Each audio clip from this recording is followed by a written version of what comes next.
ஆண்டவராகிய இயேசு கிறிஸ்துவின் நாமத்தில் இந்த புதிய ஆண்டின் முதல் நிகழ்ச்சியிலே உங்களை சந்திப்பதில் ரொம்ப சந்தோஷப்படுகிறேன். 2012 ஆண்டின் முதல் சனிக்கிழமையிலே நாம் வந்திருக்கிறோம்.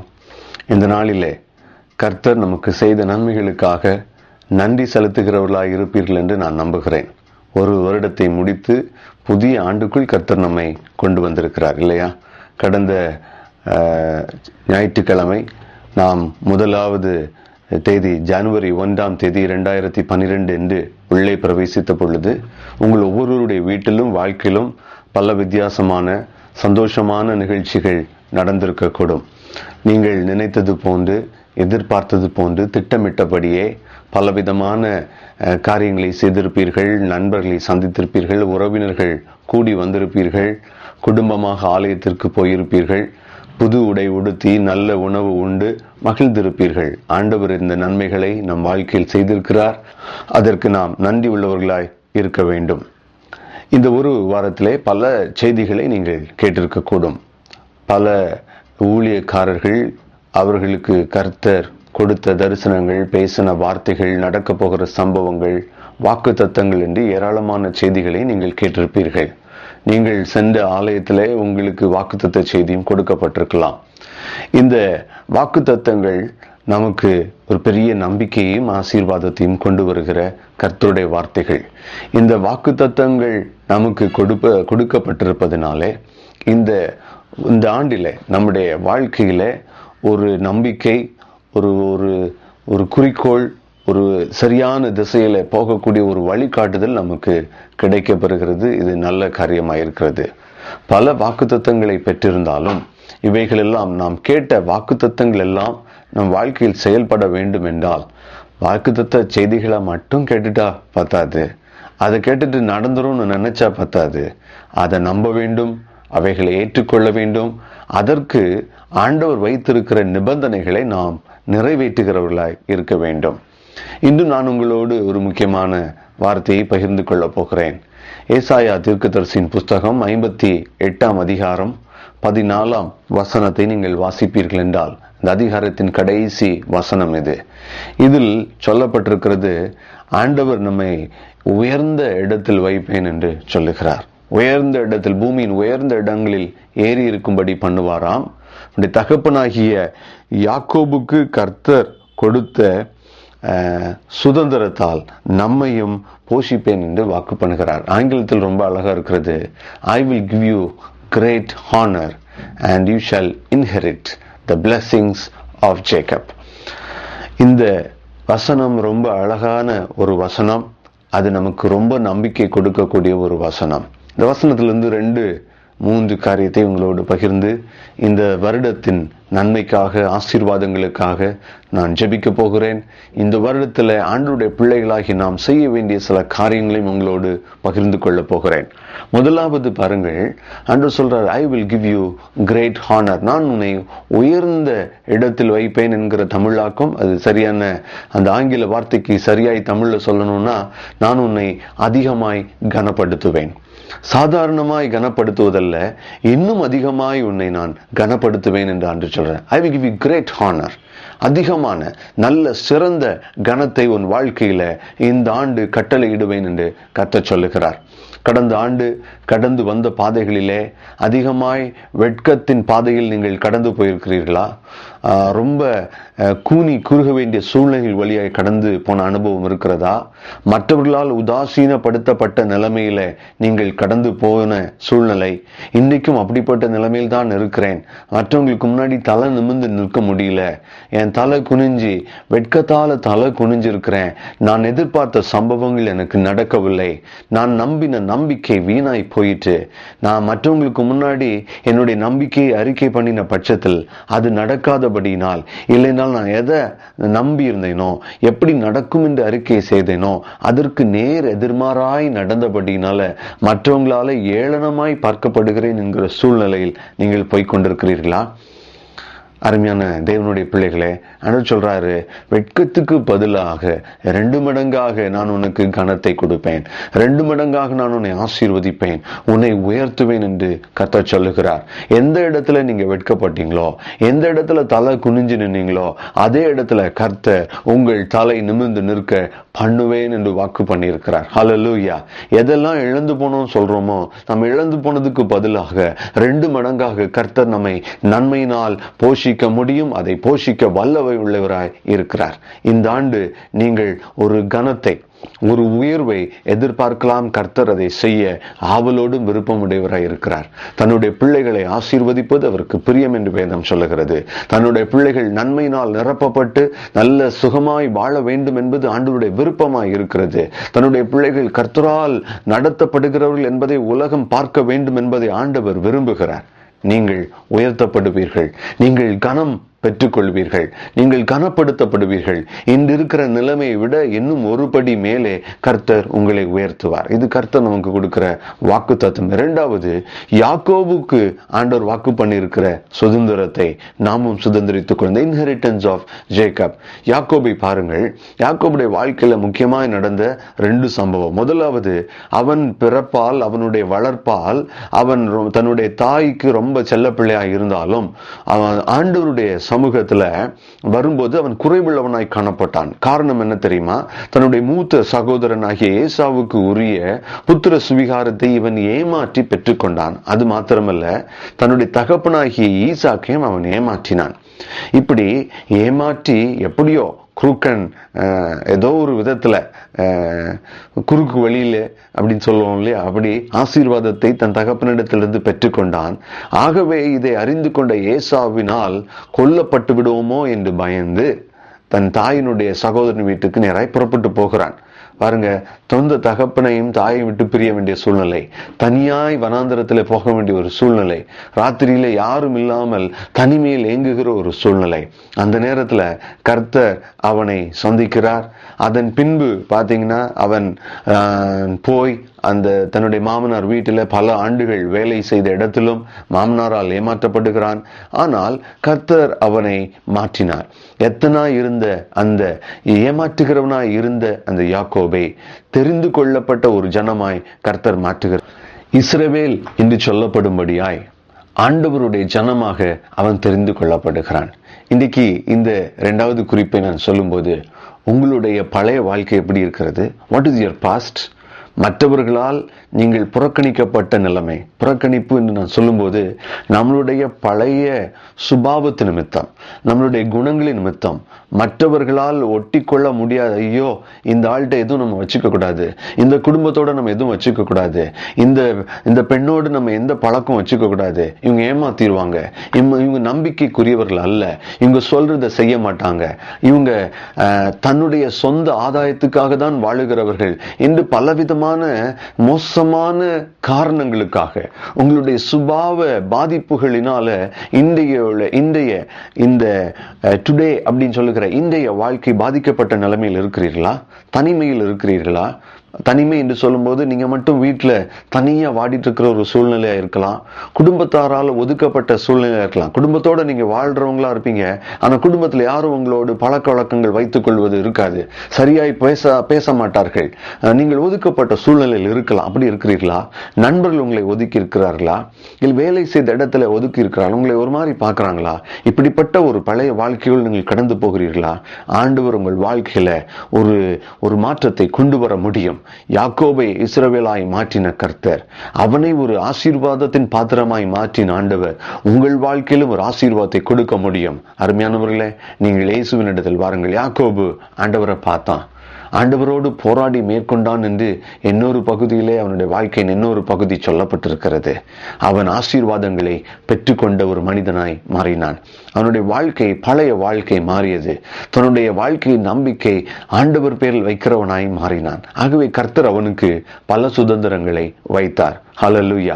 இன்றைக்கு உங்களுடைய பழைய வாழ்க்கை எவ்வளவு மோசமானதா இருந்தாலும், வரப்போகிற ஆண்டு, வரப்போகிற நாட்கள் உங்களுக்கு சேமத்தை, உங்களுக்கு ஆசீர்வாதத்தை, நன்மை கொடுக்கிற ஆண்டுகளாக, நாட்களாக மாற்றி தர இயேசுவால் முடியும். நீங்கள் ஆண்டவரிடத்தில் வருவீர்களா? உங்கள் பழைய வாழ்க்கைக்காய் மனம் வருந்தி, ஆண்டவரே, என்னுடைய சுபாவங்கள், என்னுடைய கெட்ட சுபாவங்கள், மோசமான குணங்கள், என்னுடைய வாழ்க்கையில் இருக்கும் தேவையில்லாத பழக்க வழக்கங்கள், இதையெல்லாவற்றையும் என்னை விட்டு எடுத்து போட்டு மற்றவர்களால் விரும்பத்தக்க ஒரு நன்மை செய்கிறவன் என்று பெயர் எடுக்கத்தக்க, நன்மைகளுக்காக நல்ல பெயர் வாங்குகிற நல்ல மனிதன் என்று சொல்லப்படக்கூடிய, மற்றவர்களால் அன்பு செலுத்தக்கூடிய, மற்றவர்களிடத்தில் அன்பு செலுத்தக்கூடிய, இப்படி நல்ல ஒரு மனுஷியாய் என்னை மாற்ற வேண்டும் என்று நீங்கள் கேட்பீர்களா? கர்த்தர் உங்களை மாற்றுவார். உங்கள் வாழ்க்கையில் பெரிய ஒரு ஆசீர்வாதத்தை கட்டளையிடுவார். இவ்விதமாய் கர்த்தர் உங்களை மாற்றும் போது நீங்கள் இழந்து போனதற்கு பதிலாக 2 மடங்காய் நன்மைகளை கர்த்தர் உங்கள் வாழ்க்கையில் தர முடியும். மூன்றாவது, யாக்கோபு வாழ்க்கையை பார்த்தீங்கன்னா, திடீரென்று ஒரு பெரிய பஞ்சம் வந்தது. அந்த பஞ்ச காலத்துல கர்த்தர் யாக்கோபை போஷித்து காப்பாற்றும்படி அவனுடைய மகனாகிய யோசேப்பை ஏற்கனவே எகிப்திற்கு கொண்டு சென்றார். யோசேப்புடைய வாழ்க்கையில பல அப்ஸ் அண்ட் டவுன்ஸ், மேடுகளும் பள்ளங்களும் நிறைந்த வேதனையான பாடுகள் வழி கடந்து போனதா இருந்தாலும், முழு அந்த ஹிஸ்டரியை நம்ம திரும்பி பார்த்தோம் என்றால் கர்த்தர் அதை நன்மையாக முடிய பண்ணினதை நாம் பார்க்கிறோம். யோசேப்பை எகிப்துக்கு முதலாவது கொண்டு சென்ற ஆண்டவர் யோசேப்பு நிமித்தம் யாக்கோபை போஷிக்க சித்தம் கொண்டார். ஹல்லேலூயா.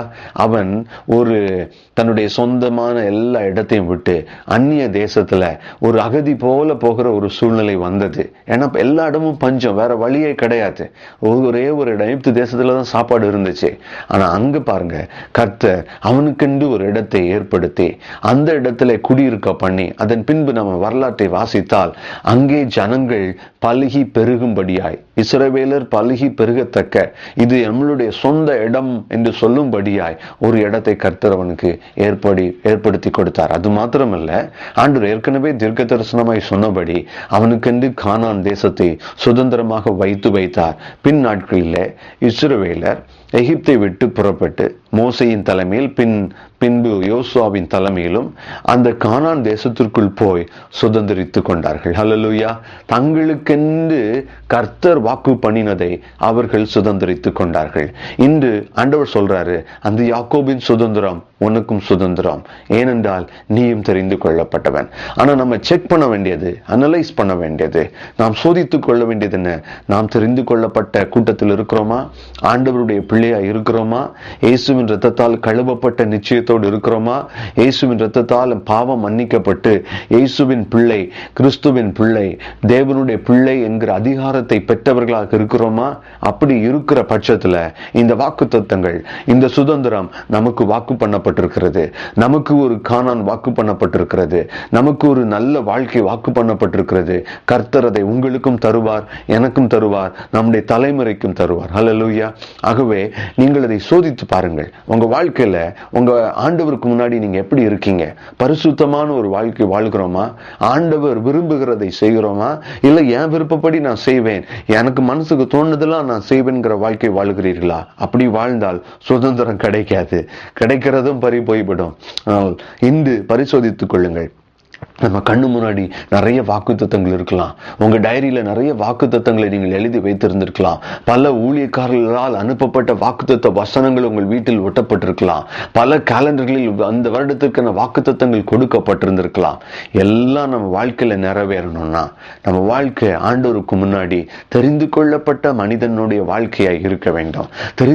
தெரிந்து கொள்ளப்பட்ட ஒரு குடும்பமாய் இருக்க வேண்டும். நம்முடைய நடைமுறை வாழ்க்கை ஆண்டவர் விரும்புகிற, ஆண்டவர் எதிர்பார்க்கிற, கர்த்தர் திட்டம் பண்ணி வைத்திருக்கிற காரியங்களை செய்கிற ஒரு வாழ்க்கையாக இருக்க வேண்டும். உங்க வாழ்க்கை எப்படி இருக்கு? How is your life? உங்களுடைய அன்றாட வாழ்க்கை எப்படி இருக்கிறது? உங்களுடைய தனிப்பட்ட வாழ்க்கை இல்ல ஆண்டவரோடு உங்களுடைய உறவு எப்படி இருக்கிறது? நீங்கள் இயேசுவோடு தினமும் பேசுகிறவர்களா இருக்கிறீர்களா? ஆண்டவரை நீங்கள் நேசிக்கிறீர்களா? பாருங்க, கிறிஸ்துமஸ் இப்பொழுதுதான் நாம் முடித்தோம். கிறிஸ்துமஸ் பிதாவாகிய தேவன் உலக மக்கள் மேல் வைத்த அன்பை நமக்கு நிரூபிக்கிறதுக்காக தன்னுடைய சொந்த குமாரனை உலகத்திற்கு அனுப்பினதை நினைவு கூறுகிற ஒரு பண்டிகை இல்லையா? அந்த இயேசு இந்த உலகத்திற்கு வந்த காரணம் என்ன? பிதாவின் அன்பு. God so loved the world that he gave his only begotten son அப்படின்னு ஆங்கிலத்தில் சொல்லப்பட்டிருக்கிறது. தேவன் தன்னுடைய ஒரே பேரான குமாரனை நமக்கு தந்தருளி இவ்வளவாய் உலகத்தில் அன்பு கூர்ந்தாராம். அப்ப கிறிஸ்துமஸ்னா அன்பை நினைவு கூறுகிற ஒரு பண்டிகை. இதை இப்பதான் நம்ம பார்த்திருக்கிறோம். இது வருடத்துக்கு ஒரு முறை இருக்கக்கூடாது, ஒவ்வொரு நாளும் நாம் நினைவு கூற வேண்டும். ஒவ்வொரு நாளும் இந்த பிதாவின் அன்பை நாம் நினைவு கூற வேண்டும். சரி, பிதா தன்னுடைய அன்பை நமக்கு காட்ட தன்னுடைய சொந்த குமாரன், ஒரே குமாரனாகிய இயேசுவை பலியாக செலுத்த இந்த உலகத்திற்கு அனுப்பினார்.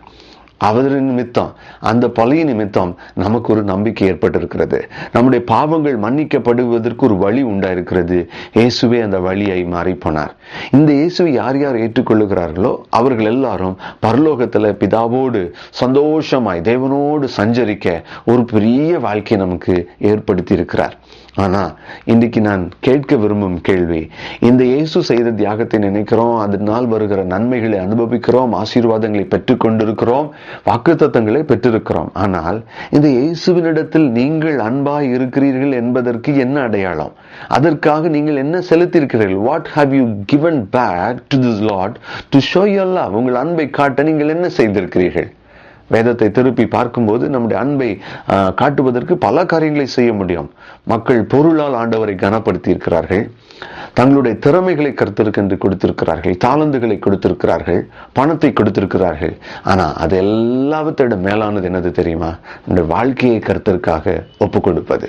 உங்க வாழ்க்கையை ஆண்டவருக்கு என்று ஒப்பு கொடுத்திருக்கிறீர்களா? இந்த நாளில இந்த புதிய ஆண்டின் காரியத்தை எதிர்நோக்கி இருக்கும்போது பல திட்டங்கள் வைத்திருப்பீர்கள், பல காரியங்கள் இந்த வருஷம் செய்யணும்னு நீங்க முடிவு பண்ணிருக்கலாம். ஆனா உங்க வாழ்க்கையில ஆண்டவருக்கு இடம் கொடுத்திருக்கீங்களா? இயேசுவுக்கு உங்க வாழ்க்கையை ஒப்பு கொடுத்திருக்கீங்களா? அப்படி ஒப்பு கொடுத்தாதான் அது ஒரு மிக சிறந்த பலி. அதில் ஆண்டவர் பிரியமா இருக்கிறார். வாக்குத்தத்தங்கள் நிறைவேற வேண்டும் என்றால் நான் இயேசுவினால் தெரிந்து கொள்ளப்பட்டவன் என்கிற நிச்சயத்தோடு அதற்கு பதிலாக ஆண்டவருக்கு நான் என்ன செலுத்துவேன்? என்னையே நான் அர்ப்பணிப்பேன். நான் ஆண்டவருக்காக ஜீவிப்பேன். ஆண்டவருடைய சித்தத்தை நிறைவேற்றுவேன். ஆண்டவருடைய விருப்பத்தை என் வாழ்க்கையில நிறைவேற்றுவேன். என் குடும்பத்துல நிறைவேற்றுவேன். என் பிள்ளைங்க வாழ்க்கையில ஆண்டவருடைய சித்தம் நிறைவேறுவதற்கு நான் காரணமா இருப்பேன் என்று உங்களை ஒப்பு கொடுப்பீங்களா? நீங்க அப்படி ஒப்பு கொடுத்தீங்கன்னா கர்த்தருடைய வழி நடத்துதல் வித்தியாசமாகவும் தெளிவாகவும் முழுமையாக உங்க வாழ்க்கையில் இருப்பதை நீங்கள் பார்ப்பீர்கள். God's leading will be very very perfect, will be very accurate and will be very much visible in your life. ஆண்டவர் உங்களை ஆசீர்வதிக்க விரும்புகிறார். இந்த ஆண்டிலும் நீங்கள் எப்படியெல்லாம் கர்த்தருக்கென்று உங்கள் நேரத்தை, உங்களுடைய தாளந்துகளை, திறமைகளை செலுத்த முடியுமோ, பயன்படுத்த முடியுமோ அப்படி பயன்படுத்துங்கள். பாருங்க, 1ஆம் தேதியே, ஜனவரி 1ஆம் தேதியே ஜப்பானில மீண்டும் பூமி அதிர்ச்சி ஏற்பட்டிருக்கிறது. ஒரு பக்கம் நன்மையான வாக்குத்தத்தங்களா இருக்கிற ஆண்டு ஆண்டுடைய பிள்ளைகளுக்கு நன்மை நிறைந்த ஆண்டாக இருக்கும். ஆனா உலகத்துக்கோ இது ரொம்ப பயங்கரமானதா இருக்கும். நம்ம பயங்கரமான செய்திகளை தொடர்ந்து கேள்விப்படுவோம். ஆண்டவருடைய வருகைக்கு ஆயத்தமாக சொல்லப்பட்டிருக்கிற தீர்க்க தரிசனங்கள் எல்லாம் வேகமாக நிறைவேற ஆரம்பிக்கும். பதட்டம் நிறைந்த வாழ்நாள் இருக்கும். பதட்டமாய் கடந்து போக வேண்டிய சூழ்நிலை உலகத்தில் ஏற்படும். அடுத்து என்ன நடக்குமோன்னு தெரியல என்று சொல்லக்கூடிய சம்பவங்கள் வரும், வேதனைகள் வரும், இருளான காரியங்கள் நடக்கும். பிள்ளைகளுடைய வாழ்க்கையில ஏராளமான அதிர்ச்சி தரும் சம்பவங்களை நம் கண் முன்னாடி பார்ப்போம். இதுக்கெல்லாம் கர்த்தருடைய பிள்ளைகள் பாதுகாக்கப்பட கர்த்தர் உறுதியா இருக்கிறார். அது எப்போ தெரியுமா? நாம் ஆண்டவருக்கு நம்மை ஒப்பு கொடுத்து ஆண்டுடைய சித்தத்தை மட்டும் செய்வேன் என்று ஒப்பு கொடுத்து வரும்போது கர்த்தர் தன்னுடைய பிள்ளைகளை பாதுகாப்பார். ஹல்லேலூயா, ஹல்லேலூயா. அதனாலதான் 91ஆம் சங்கீதத்தில் சொல்லி இருக்கிறது, வலதுபுறமும் இடதுபுறமும் ஏராளமான மக்கள் விழுவார்கள், உன் கண்களினால் பார்ப்பாய், அது உன்னை அணுகாது. யாருக்கு? உன்னதமானவரின் மறைவில் இருக்கிறவனுக்கு, சர்வ வல்லவருடைய நிழலில் தங்குகிறவனுக்கு. ஆகவே இந்த ஆண்டு ஆண்டவருடைய வருகைக்கு நம்மை ஆயத்தப்படுத்திக் கொள்ளும் ஒரு ஆண்டாய் இருக்க வேண்டும். எகிப்து தேசத்துல யோசேப்பின் காலத்துல செழிப்பான நாட்கள் இருந்தது. அந்த செழிப்பை அவன் என்ன செய்தான்? வரப்போகும் பஞ்சத்தை எதிர்கொள்வதற்கு தங்களை ஆயத்தப்படுத்திக் கொள்ள அந்த செழிப்பை அவன் பயன்படுத்தினான். இந்த ஆண்டு நமக்கு ரொம்ப செழிப்பான ஒரு ஆண்டா இருக்கும். வேதத்தின்படியும், அதாவது ஆவிக்குரிய ரீதியாகவும் அதிக செழிப்பு இருக்கும். ஆவியானுடைய அபிஷேகம் அளவில்லாமல் ஊற்றப்படும். கர்த்தர் ஏராளமான வாலிப பிள்ளைகளை தொடவும், பிள்ளைகளை தனக்கென்று ஆதாயப்படுத்திக் கொள்ளவும் வாஞ்சையோடு ஆயத்தத்தோடு இருக்கிறார். இதை நாம் பயன்படுத்திக் கொள்ள வேண்டும். ஒரு பக்கம் பாவம் பெருகும், பாவம் பெருகிற இடத்துல கிருபையும் பெருகும் என்று வேதம் சொல்லுகிறது. சொல்ல முடியாத, கேட்க முடியாத, பார்க்க முடியாத அருவருப்பான காரியங்கள் ரொம்ப சகஜமாக உலகத்துல பெருக ஆரம்பிக்கும். அது இல்லாத ஒரு வாழ்க்கையே இல்லை என்று சொல்ற அளவுக்கு உலகத்துல பரிசுத்தத்துக்கு விரோதமான காரியங்கள் ரொம்ப கொடிகட்டி பறக்கிற நாட்களுக்குள்ள வருவோம். ஆனா தன்னுடைய பிள்ளைகளையோ கர்த்தர் பாதுகாப்பார். ஹல்லேலூயா. நீங்க ஆண்டவரை நம்பினா உங்க பிள்ளைகளை கர்த்தர் பாதுகாப்பார். உங்களுடைய பிள்ளைகளை கர்த்தர் பரிசுத்தமாய் பாதுகாத்துக் கொள்வார். எப்பொழுது நீங்களும் உங்கள் குடும்பமும் உன்னதமான அந்த தேவனுடைய அந்த நிழலுக்குள், அவருடைய செட்டையின் மறைவுக்குள் வர உங்களை ஒப்பு கொடுக்கும் பொழுது. ஆனால் இன்னொரு காரியத்தை நாம் செய்ய வேண்டும். இந்த நாட்களை நாம் கர்த்தருக்கென்று அதிக ஜாக்கிரதையுடன் தீவிரமாகவும் பயன்படுத்த வேண்டும். இன்னும் திறந்த வாசல் இருக்கிற இந்த வாசல் அதிகமாய் திறந்திருக்கும் இந்த நாளில எவ்வளவு அதிகமாய் கர்த்தருக்கென்று செயல்பட முடியுமோ, எவ்வளவு ஜாக்கிரதையா, எவ்வளவு வேகமாய் ஆண்டோடைய வேலையை செய்ய முடியுமோ அவ்வளவு வேகமாய் நாம் செயல்பட வேண்டும். இந்த ஆண்டின் துவக்கத்தில் 1ஆம் தேதி இந்த வருடத்துக்காக நாங்கள் ஊழிய காரியங்களை குறித்து ஜபித்துக் கொண்டிருந்த பொழுது சில காரியங்களை ஆண்டவர் என் உள்ளத்தில் வைத்து என்னை துரிதப்படுத்தினதை நான் உணர்ந்தேன். ஆகவே இந்த வருடத்துக்கென்று சில ஒரு தரிசனங்களை கர்த்தர் எங்களுக்கு கொடுத்திருக்கிறார். அதை நான் உங்களோடு பகிர்ந்து கொள்ள விரும்புகிறேன். வாலிபர்கள் மத்தியில செய்யப்படுகிற இந்த ஊழியம், இந்த ஹோப் மிஷன் என்கிற பெயரிலே நாங்கள் பண்ணுகிற ஊழியத்தின் பிரதானமான டார்கெட் குரூப் 14 வயதிலிருந்து 40 வயதிற்கு உட்பட்டவர்களை தான் ரொம்ப முக்கியமா போக்கஸ் பண்றோம். எல்லாருக்கும் ஆண்டவரை பத்தி சொன்னாலும் இந்த குரூப் மேல கொஞ்சம் அதிக கரிசனையாய் கவனம் செலுத்துகிறோம். இந்த வாலிபர்கள் மத்தியில நாம் செய்யக்கூடிய ஊழியத்தை எஸ் என்கிற பெயரிலே செய்கிறோம். Youth empowerment to serve. வாலிபர்களை கிறிஸ்துவுக்கென்று சேவை செய்கிறவர்களாய் ஆயத்தப்படுத்துவது இதனுடைய பிரதானமான ஒரு நோக்கம். இந்த நாளிலும் இந்த காரியத்துல வாலிபர்களை ஆண்டவருக்குள்ள செய்யற ஏராளமான நிகழ்ச்சிகள் நடக்கிறது. வருடந்தோறும் ஏராளமான வாலிபர்களை ஆண்டவருக்குள் நடத்தக்கூடிய நிறைய நிகழ்ச்சிகள் எல்லா இடங்களிலும் திருச்சபைகளிலும் நடந்திருக்கிறது. முக்கியமான ஒரு காரியம் என்ன தெரியுமா? ஒரு கூட்டத்தின் முடிவில் பிள்ளைகள் தங்களுடைய வாழ்க்கையை ஒப்புக் கொடுக்கிறார்கள். ஆனால் அதன் பின்பு அவர்களை கிறிஸ்துவுக்கேற்ற வழியில வளர்த்து எடுப்பதற்கு ஆட்கள் இல்லை. கிறிஸ்துவுக்கேற்ற வழியில அவங்களை உருவாக்குவதற்கு அவங்க விதைக்கப்பட்டு அவங்க அதுக்கு பதில் கொடுக்கறாங்க. ஆனா அதன் பின்பு கிறிஸ்துவுக்குள் அவங்க வளருவதற்கு ஏதுவாக அவங்களை அப்படியே அந்த ஒரு செடியை பராமரித்து அதை மரமாக மாற்றுகிற காரியங்கள், the follow up is not proper. ஆண்டவரை குறித்து என்னோடு பேசினார். ஆகவே what we are doing is, ஒரு பக்கம் அழைப்பு வரும் இடங்களெல்லாம் போய் ஆண்டவரை பத்தி நல்ல workshops, retreats, camps, special programmes மூலமாக ஆண்டவரை பற்றி சொல்றதா இருந்தாலும், இன்னொரு பக்கத்துல அஸ்திபாரமான சிஸ்டம் உருவாக்க முயற்சிக்கிறோம். அதற்காக we are working on a model like this. 100 godly mentors, அதாவது வாலிப பிள்ளைகளுக்கு செவி கொடுத்து அவங்களுக்காக ஜெபித்து அவங்களை ஆண்டவருடைய வழியில நடத்தக்கூடிய மென்டர்ஸை உருவாக்குறது நம்முடைய பிரதான நோக்கமா இருக்கிறது. ஆகவே 100 மென்டர்ஸ் ஐடென்டிஃபை பண்ணி உருவாக்கக்கூடிய 100 தலைவர்கள். So our first is 100 leaders. அந்த 100 பேரை உருவாக்கக்கூடிய 100 பேர் இருந்தால் 10,000 மென்டர்ஸ், காட்லி மென்டர்ஸ். ஒவ்வொரு மென்டர்ஸும் ஒரு 10 பிள்ளைகளை தங்களுடைய பொறுப்பாக எடுத்து ஜபித்து அவர்களை உற்சாகப்படுத்துகிறவர்களா இருந்தால் 1,00,000 சீஷர்களை கிறிஸ்துவுக்கென்று உருவாக்க முடியும் என்கிற தரிசனத்தோடு செயல்படுகிறோம்.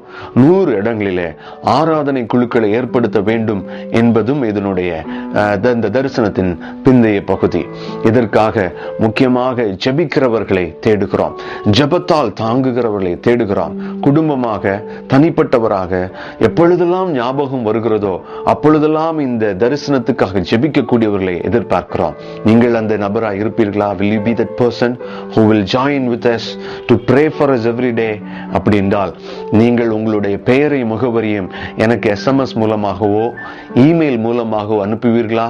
அப்படி அனுப்பும் பட்சத்துல உங்களோடு இந்த ஊழிய காரியங்களை தொடர்ந்து பகிர்ந்து கொள்ள உதவியாய் இருக்கும். 100 leaders, 1,000 prayer partners, 10,000 godly mentors, 1,00,000 disciples of Christ, and then 100 worship groups or centers. இதுதான் இந்த வருடத்தின் தரிசனம். இது ஆண்டவருக்கு ஒரு சாதாரண காரியம். நீங்கள் எங்களோடு இணைந்து கொள்வீர்களா? நாம் கர்த்தருக்கு என்று பெரிய காரியங்களை செய்ய வேண்டும். Come forward and do that. இந்த காட்லி மெண்டர்ஸ் என்று சொல்லும் போது முக்கியமாக டீச்சிங் லைன்ல இருக்கிறவர்கள், நீங்கள் கல்லூரியில் பேராசிரியராக இருக்கலாம், ஸ்கூல்ல வேலை பார்க்குற டீச்சரா இருக்கலாம், சண்டே ஸ்கூல் எடுக்கிறவங்களா இருக்கலாம், பாஸ்டரா இருக்கலாம், வாலிபர்கள் மத்தியில் ஊழியம் செய்கிறவர்களாக இருக்கலாம், இல்லை என்றால் ஒரு கம்பெனியில HR ப்ரொஃபஷனலா கூட இருக்கலாம். நீங்கள் இப்படிப்பட்ட வேலையில் இருப்பீர்கள் என்றால் தயவு செய்து எங்களோடு ஸ்கிரீனில் தெரிகிற அந்த நம்பர் SMS மூலமாகவோ இல்லை என்றால் இமெயில் மூலமாகவோ தொடர்பு கொள்ளுங்கள். நாம் சேர்ந்து தேவனுடைய ராஜ்யத்தை கட்டி எழுப்புவோம். கர்த்தர் இந்த ஆண்டு உங்களை கனப்படுத்துவார். ஆண்டவர் உங்களை ஆசீர்வதிப்பார். பழைய வாழ்க்கையை அப்படியே தலைகீழாய் புரட்டி நன்மை நிறைந்த ஒரு புதிய வாழ்க்கையை உங்களுக்கு தருவார். யாக்கோபு என்று தெரிந்து கொள்ளப்பட்ட அந்த மனிதனுக்கு கொடுத்த சுதந்திரம் அவரால் தெரிந்து கொள்ளப்பட்ட பிள்ளைகளாகிய உங்களுக்கும் எனக்கும் அவர் கொடுப்பார். நாம் ஜெபிப்போமா? அன்புள்ள ஆண்டவரே, 2012 ஆண்டு என்னுடைய கரத்தில் ஒப்பு கொடுத்து ஜெபிக்கிறோம். அருமையான பிள்ளைகளோடு சேர்ந்து ஜெபிக்கிறேன். இந்த வார்த்தையை கேட்டிருக்கிற அவர்கள் கர்த்தருக்காக எழும்பி பிரகாசிக்க, தங்களால் முடிந்த அளவு ஆண்டவருக்கென்று ஓட வேலை செய்ய ஒப்பு கொடுக்க அவருடைய இருதயம் திறக்கப்படுவதாக என்று சொல்லி ஜெபிக்கிறேன். உம்முடைய மறைவிலே, உம்முடைய சிங்காசனத்தின் மறைவிலே, உம்முடைய செட்டைக்குள்ளாய் வர உம்முடைய பிள்ளைகளுக்காக நான் ஜெபிக்கிறேன். அவர்கள் பாதுகாக்கப்பட, ஒவ்வொருடைய குடும்பத்திலும் நன்மைகள் வர, கனமும் உயர்வும் கொடுக்கப்பட, இவருடைய பிள்ளைகள் கர்த்தரால் பரிசுத்தமாய் பாதுகாக்கப்பட, ஆசீர்வதிக்கப்பட, ஆண்டவருக்கென்று ஓட ஒரு நன்மை நிறைந்த, ஒரு கனம் நிறைந்த, ஒரு ஆசீர்வாதம் நிறைந்த ஆண்டாய் இந்த ஆண்டு இருக்கட்டும். ஆண்டவரே, இழந்து போனவைகளுக்கு பதிலாக 2 மடங்கு நன்மையை இந்த ஆண்டு உம்முடைய பிள்ளைகளுக்கு நீ தரவே வேண்டும் என்று இயேசு கிறிஸ்துவின் நாமத்தில் ஜெபிக்கிறேன். ஆண்டவரே, பழையவைகளை திரும்பி பார்க்கும்போது எவ்வளவு வேதனைகள் இருந்ததோ அதற்கு ஈடாக இந்த ஆண்டு சந்தோஷம் நிறைந்த, மகிழ்ச்சி நிறைந்த, ஆசீர்வாதம் நிறைந்த ஆண்டாக மாறட்டும் என்று சொல்லி ஜெபிக்கிறேன். உம்முடைய பிள்ளைகளை தொடர்ந்து வரும் எல்லா வியாதிகள், பலவீனங்கள், பில்லு சூனிய தந்திர மோசங்கள், மந்திரங்கள், சாபங்கள் எல்லாம் இந்த நேரத்தில் இயேசுவின் அதிகாரமுள்ள நாமத்தில் செயலற்று போவதாக என்று சொல்லி ஜெபிக்கிறேன். The peace of God, the presence of God, the blessings of God will come upon your children and let it fill the lives of your children. பிள்ளைகளுடைய இருதயத்தை, பிள்ளைகளுடைய வாழ்க்கையை நிரப்பட்டும். ஆசீர்வதியும். நீங்க அவங்களோடு இருந்து, அவங்க தகப்பனாய் இருந்து, அவங்க தேவனாய் இருந்து அவங்களை வழி நடத்துங்க. தலைவனாய் இருந்து, ராஜாவாய் இருந்து வழி நடத்துங்க. நாங்க உங்க பின்னாடி நடப்போம். ஊழியத்தில் கர்த்தர் கொடுத்திருக்கிற தரிசனங்களை நிறைவேற்ற உம்முடைய பிள்ளைகள் எழுந்து கட்டுவோம் வாருங்கள் என்று கைகளால் இணைந்து கொள்ள, இருதயத்தால் இணைந்து கொள்ள ஒவ்வொருவரையும் ஏவி எழுப்புவீராக. நாங்கள் சேர்ந்து ஆண்டவருக்கென்று ஆத்துமாக்களை ஆதாயம் பண்ணவும், கிறிஸ்துவை பின்பற்றுகிற நல்ல சீஷர்களாய் உருவாக்கவும் எங்களை ஒப்புக் கொடுக்கிறோம். ஆசீர்வதியும் பொறுப்படுத்திக் கொள்ளும் நல்ல பிதாவே. ஆமேன், ஆமேன், ஆமேன். ஆண்டவர் உங்களை ஆசீர்வதிப்பாராக. Have a very blessed year, a year filled with great honor and a special inheritance from God. God bless you. கர்த்தர் உங்களை ஆசீர்வதிப்பாராக. ஆமேன், ஆமேன்.